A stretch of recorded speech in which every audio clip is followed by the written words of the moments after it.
بسم اللہ الرحمن الرحیم۔ محترم ناظرین، السلام علیکم۔ فرعون نے مصر میں ربوبیت کا دعویٰ کیا اور اس نے بنی اسرائیل کو سخت تکالیف دیں۔ اللہ تعالیٰ نے حضرت موسیٰ علیہ السلام کو نبوت کے لیے منتخب کیا اور انہیں فرعون اور بنی اسرائیل کی طرف مبعوث فرمایا۔ فرعون ایک مغرور، سرکش، متکبر اور باغی و ظالم انسان تھا۔ موسیٰ علیہ السلام نے اس کے سامنے بہت سے معجزات پیش کیے تاکہ وہ اپنی کافرانہ روش چھوڑ کر اسلام قبول کر لے اور خدائے واحد پر ایمان لے آئے۔ حضرت موسیٰ علیہ السلام نے دربار میں سب سے پہلے عصا کا معجزہ پیش کیا۔ جب آپ نے عصا پھینکا تو وہ سانپ بن کر چلنے لگا۔ علماء فرماتے ہیں کہ آپ علیہ السلام کے عصا نے بہت بڑے اژدہا کی شکل اختیار کر لی تھی، اور اگر اسے خدا کا حکم ہوتا تو فرعون کا پورا محل بھی نگل لیتا۔ فرعون نے حضرت موسیٰ علیہ السلام سے کہا کہ خدا را اسے سنبھالو۔ حضرت موسیٰ علیہ السلام نے اسے ہاتھ لگایا تو وہ دوبارہ عصا بن گیا۔ فرعون نے کہا کہ موسیٰ جادوگر ہے، چنانچہ اس نے آپ کے مقابلہ کے لیے جادوگر جمع کیے اور مقابلہ کے لیے ایک دن مقرر کیا۔ اس دن لوگ مقابلہ دیکھنے کے لیے کثیر تعداد میں جمع ہوئے۔ جادوگروں نے اپنی رسیاں پھینکیں تو سانپ بن کر چلنے لگیں۔ اس کے بعد حضرت موسیٰ علیہ السلام نے عصا پھینکا تو وہ بہت بڑا اژدہا بن گیا۔ اس نے جادوگروں کے خیالی سانپوں کو کھانا شروع کر دیا۔ جب جادوگروں نے یہ منظر دیکھا تو انہیں یقین ہو گیا کہ موسیٰ علیہ السلام جادوگر نہیں ہیں، وہ خدا کے سچے نبی ہیں، اسی لیے وہ آپ پر ایمان لے آئے۔ کچھ دن گزرے تو فرعون نے اپنے چند سپاہیوں سے کہا کہ وہ چپکے سے موسیٰ علیہ السلام کے گھر جائیں، جب دیکھیں کہ وہ سو رہے ہیں تو ان کا عصا چوری کر کے لے آئیں۔ فرعون کے سپاہی رات کی تاریکی میں حضرت موسیٰ علیہ السلام کے گھر میں داخل ہوئے۔ انہوں نے عصا کے قریب جانے کی کوشش کی، عصا فوراً سانپ بن گیا اور ان کے پیچھے دوڑنے لگا۔ وہ بڑی مشکل سے جان بچا کر فرعون کے پاس آئے اور اس سے کہا، موسیٰ علیہ السلام سوئے ہوئے ہیں لیکن عصا کا مالک بیدار ہے، اسے نیند نہیں آتی۔ حضرت موسیٰ علیہ السلام نے دوسرا معجزہ ید بیضا کا پیش کیا۔ موسیٰ علیہ السلام اپنا دایاں ہاتھ بغل میں ڈال کر باہر نکالتے تو وہ چاند کی طرح سے چمکنے لگ جاتا تھا۔ حضرت موسیٰ علیہ السلام نے فرعون اور اس کی قوم کو توحید اور ترک شرک کی دعوت دی، لیکن ان پر ان کی بدنصیبی غالب تھی، اس لیے انہوں نے آپ کی دعوت کو قبول کرنے سے انکار کر دیا۔ جب موسیٰ علیہ السلام ان کی ہدایت سے مایوس ہوئے تو آپ نے فرعون سے ہی مطالبہ کیا کہ وہ بنی اسرائیل کی غلامی ختم کر کے انہیں مصر سے جانے کی اجازت دے دے، لیکن فرعون نے آپ کا یہ مطالبہ بھی تسلیم کرنے سے انکار کر دیا۔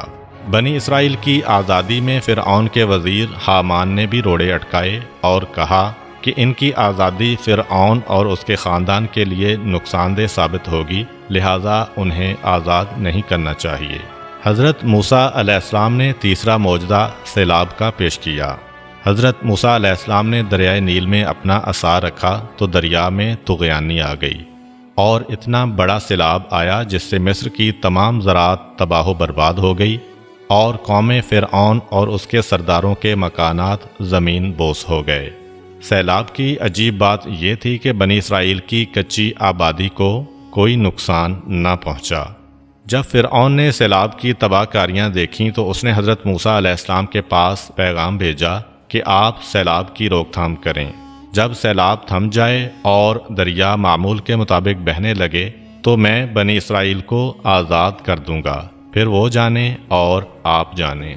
حضرت موسیٰ علیہ السلام دریائے نیل پر آئے اور آپ نے عصا مارا تو تمام سیلاب ختم ہو گیا اور دریا اور ندیاں معمول کے مطابق بہنے لگیں۔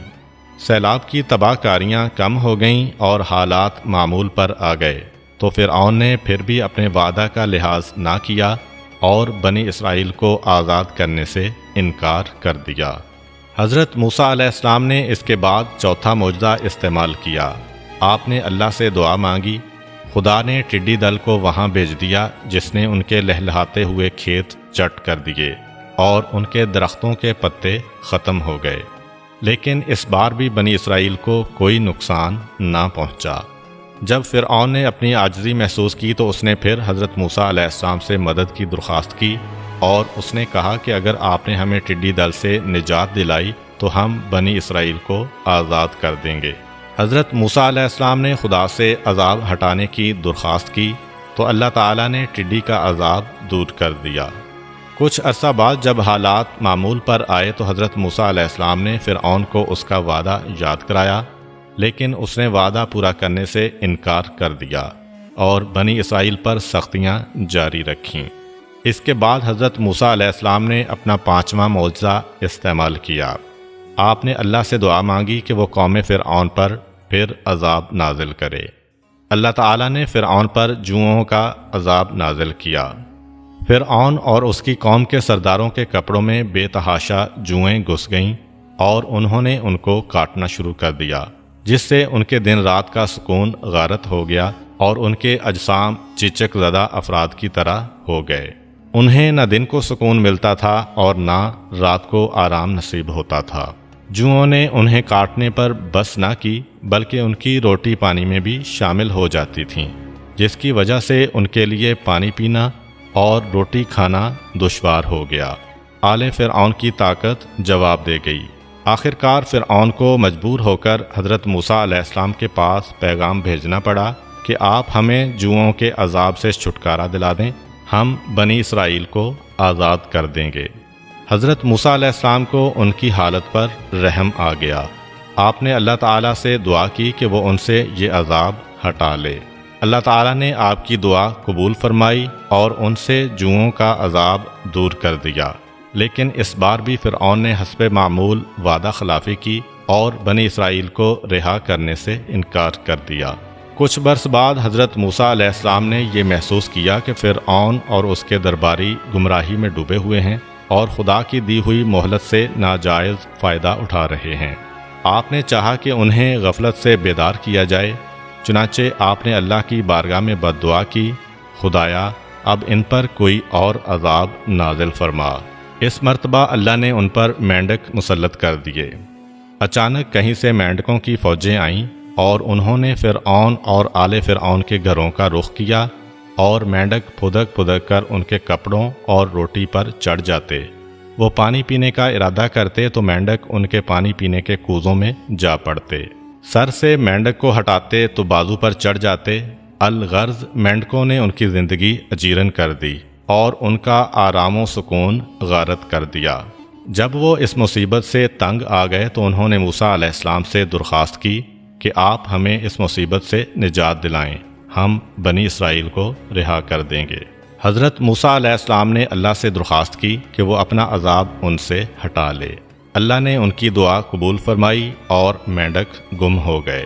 پھر جب حالات معمول پر آئے تو فرعون نے حسب عادت سرکشی کی پالیسی اپنائی اور بنی اسرائیل کو رہا کر دینے سے انکار کر دیا۔ پھر کچھ سالوں تک خدا نے انہیں ڈھیل دی، مگر وہ اپنی غلط روش پر قائم رہے۔ اس کے بعد خدا نے ان پر خشک سالی اور قحط کا عذاب نازل کیا۔ سرزمین مصر پر بارش کا ایک قطرہ تک نہ برسا، جس کی وجہ سے درجہ حرارت بڑھ گیا اور نہریں خشک ہو گئیں۔ چشموں کا پانی زیر زمین چلا گیا، فصلیں جل گئیں، حیوانات مرنے لگے اور پورے مصر پر قحط کا راج ہو گیا۔ لوگ بھوک سے بلبلا کر مرنے لگے۔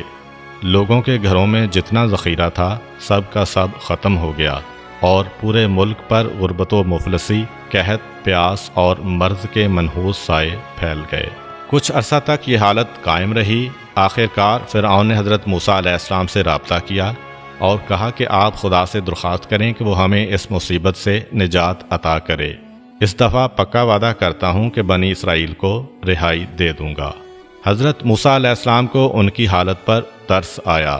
آپ نے اللہ سے خشک سالی دور کرنے کی دعا مانگی، جس کے بعد بادل برسنے لگے، دریاؤں میں پانی آ گیا، خشک جھیلیں دوبارہ بھر گئیں اور مویشیوں کو حیات نو ملی، اور ایک بار پھر پورا مصر خوشی سے چہچہانے لگا۔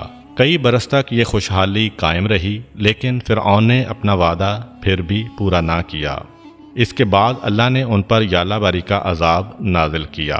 موٹے موٹے اور سرخ رنگ کے اولے گرے، جس سے اہل شرک کے کھیت اور کھلیان تباہ و برباد ہو گئے اور ان کے مویشیوں کو شدید نقصان پہنچا۔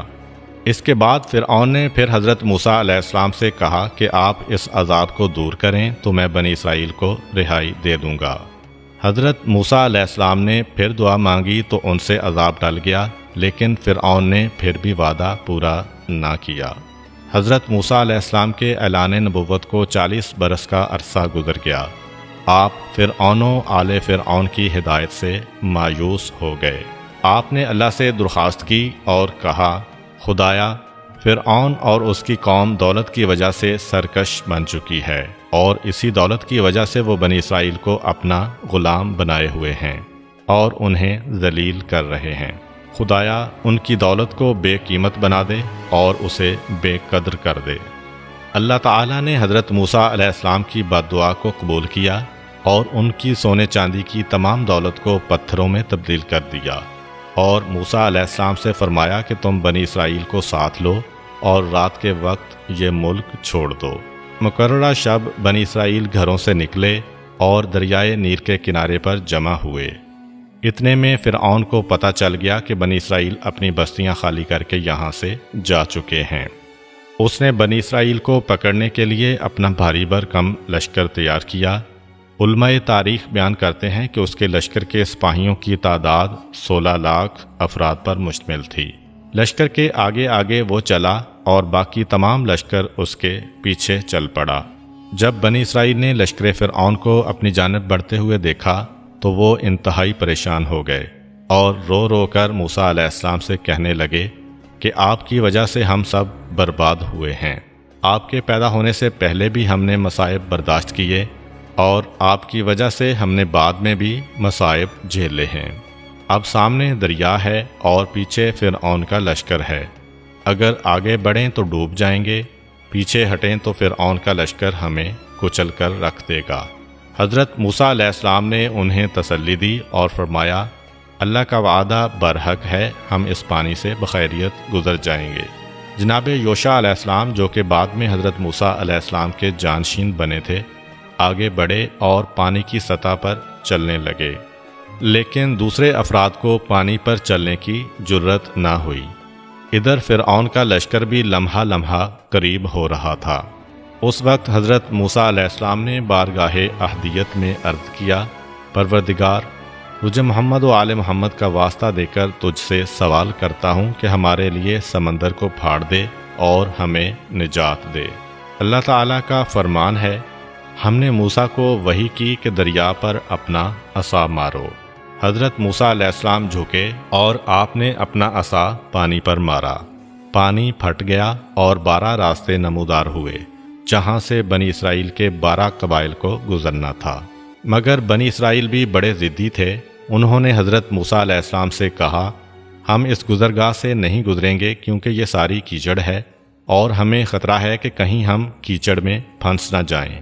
حضرت موسیٰ علیہ السلام نے پھر دعا مانگی تو اللہ نے کیچڑ کو خشک کر دیا اور یوں بنی اسرائیل نے ڈرتے ڈرتے دریا پار کیا۔ فرعون بھی لشکر کو لے کر دریا پر پہنچ گیا۔ اس نے بھی بنی اسرائیل کے پیچھے پیچھے چلنا شروع کیا۔ جب بنی اسرائیل کا آخری فرد دریا سے نکلا اور ادھر لشکر فرعون کا آخری فرد دریا میں داخل ہوا تو دریا کی تھمی ہوئی موجیں آپس میں مل گئیں اور فرعون اپنے لشکر سمیت اس میں ڈوب گیا۔ جب وہ لعین ڈوب رہا تھا تو مرتے وقت اس نے توبہ کی اور کہا، میں اس خدا پر ایمان لاتا ہوں جس پر بنی اسرائیل ایمان لائے ہیں، اس کے سوا کوئی معبود نہیں ہے۔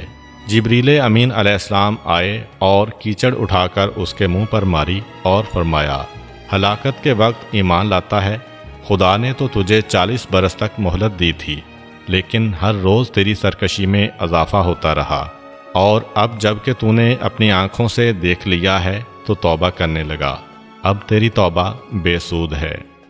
فرعون کا پورا جسم ہتھیاروں سے لیس تھا، اسی لیے وہ پانی میں ڈوب گیا، لیکن خدا نے چاہا کہ اسے آنے والی نسلوں کے لیے نمونہ عبرت بنائے، چنانچہ پانی کو حکم دیا، اس نے اس کا جسم اچھال کر ساحل پر ڈال دیا۔